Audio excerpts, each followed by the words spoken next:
j'ai eu Facebook, je me suis rendu compte que j'avais des amis aux quatre coins de la planète et je me suis demandé est-ce qu'on ne peut pas faire en sorte de relier tous les gens qui ont envie de s'attacher à résoudre des causes sociales et environnementales via les réseaux sociaux, se mettre ensemble et commencer à s'engager et à avoir de l'impact.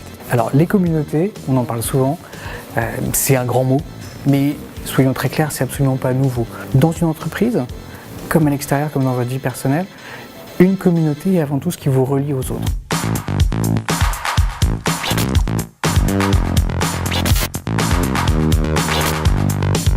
C'est une évidence pour un grand groupe aujourd'hui qu'on ne peut plus innover seul. Faut être capable de s'ouvrir. De fédérer un ensemble d'individus autour d'un projet commun. Et c'est ce qui permet d'avoir un engagement très fort, de toucher un maximum de gens avec des ressources très variées sur plein de formats. Quand on fait un projet tout seul dans son coin, il n'est jamais aussi efficace que quand on se met à plusieurs avec des profils assez différents. Libérer les énergies comme libérer la parole, c'est extrêmement précieux parce que c'est ce qui donne à chacun le matin envie de se lever pour se rendre travailler.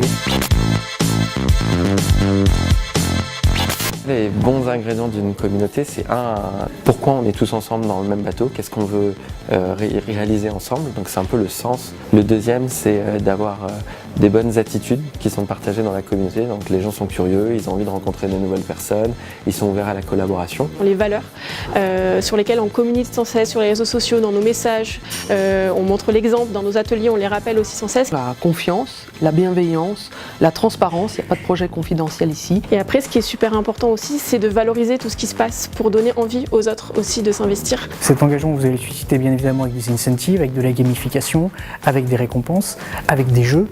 Et ça, c'est vraiment le job des community developers qui sont là justement pour aider à faire en sorte que la mayonnaise, entre guillemets, prenne.